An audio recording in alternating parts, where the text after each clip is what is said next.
What up, it's time 1822, back with another Friday Night Smackdown review. The show is coming from Italy. Every single time the W is overseas, the crowd always so amazing, and it really makes these shows a lot better. So Smackdown kicks off with the Viper, Randy Orton. The crowd is singing the song. Kevin Owens coming. I love how Kevin Owens is trying to avoid the have his match against Randy Orton at WrestleMania. He said, "What I did to Cody and what I did to Sami Zayn, they had it coming to them. But when you or I made a mistake, I'm just human." He said, "We should go after the W Tag Team Championships," but Orton was not trying to hear what Kevin Owens had to say. He said, "I'm going to kick you in the skull at WrestleMania." And when that happens, it's really going to pop the crowd. I've really been enjoying the build between KO and Randy Orton, a match I'm truly looking forward to at WrestleMania. I'm not sure why the tag team match took place between Damian Priest, Jimmy Uso, Drew McIntyre, and Shinsuke Nakamura. It was a whole lot of nothing. Priest and Jimmy Uso get the victory. Post-match, Drew McIntyre attacks Damian Priest, and the crowd was saying, "One more time, one more time." But I'm glad Drew McIntyre did not do it again, because too many times in the W, they had the heels respond back to the crowd and they could attack them again. No, heels are not supposed to give the crowd what they want. That's what John Cena was talking about with not having brand new music and brand new gear. Thank you, Triple H.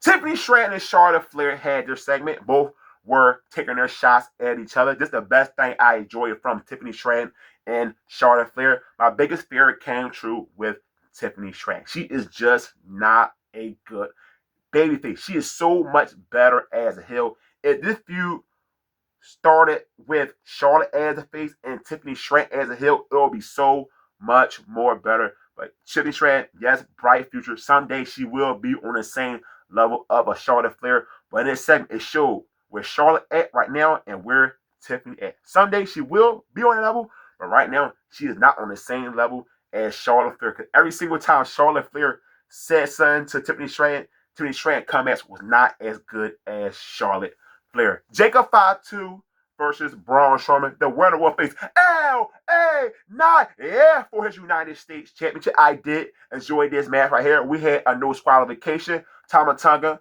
and Solo Sikoa came out there to attack Braun Strowman. LA Knight made the save. LA Knight will have a match next week for his U.S. Championship. Backstage, Solo and Fatu had an argument backstage. We're about to get to Solo versus Jacob Fatu, a feud I am looking forward to. But I hope Jacob Fatu character does not change, because he's going to be in the babyface role during this feud. Let's not give him the Tiffany Stratton treatment. Let Jacob Fatu be Jacob Fatu. If not, I'm going to be highly pissed off. Selena Vega versus Piper Niven. This is the main problem with SmackDown being a 3-hour show. This was the longest match of the night. I could not believe it. This should have been a squash match for Piper Niven. And I'm like, this match is still on? Why the hell this match is on, Triple H? This should not been the longest match of the night. You couldn't find anything else 2 to 3 seconds to replace Piper Niven and Selena Vega? Because I know Selena Vega and Piper Niven would not have a match for WrestleMania. So why the hell did this match take place?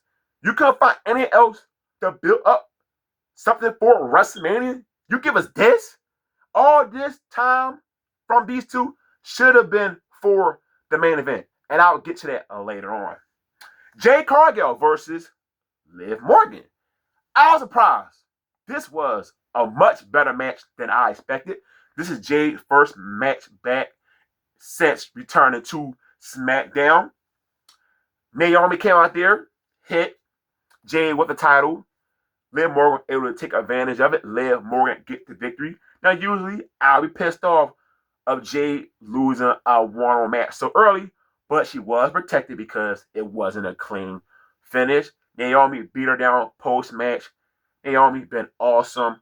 I thought Naomi peaked as a WWE superstar, but I was wrong, and I'm so happy to be wrong. I'm looking forward to Jade Cargill and Naomi. I said in the past, when it came with these women mid-card titles, the W do not need more titles. All you got to do is put the effort in building up 2 women having a match without a title. You can do it. And I was proven right. The Street Profits come out. They got a different theme song. I gotta let it grow on me. First time hearing it, and I'm glad they did change the theme song. I love the Street Profits are doing different things. Monster 4 is not having a solo cup no more. They're doing less dancing. They wearing all black. Yes, did the Street Profits I want. They got on the microphone talking about first time in 4 years since being the WWE champions. But our goals have come out there. We got a match set up, and Pretty Deadly was out there too. Good tag team action. Still your tag team champion, the Street Profits. Hold on, I forgot. It wasn't even for the tag team championships. But hey, they are your winners though. Punk, Roman Reigns, and Seth Rollins. This is what we were here for.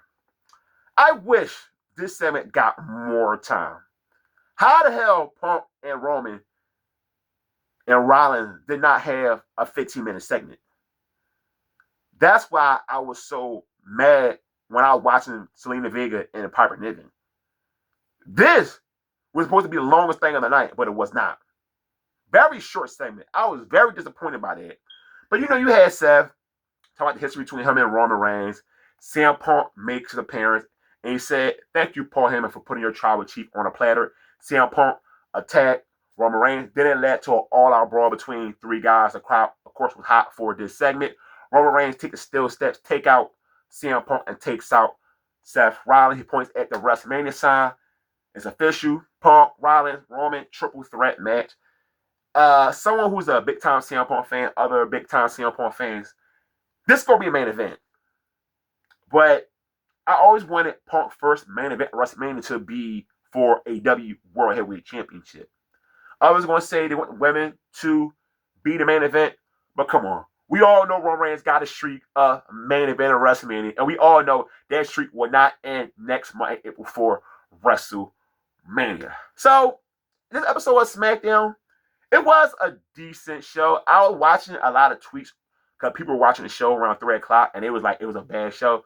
But as I got done with watching everything, I don't think it was a bad show. It was a decent show. WrestleMania season is here. Cannot wait for Mania. And that's all I got to see on this video. Give me your thoughts on SmackDown. I'll respond back everybody in the comment section. Hit the like button on this video. And as always, don't forget, hit the subscribe button. I'm out.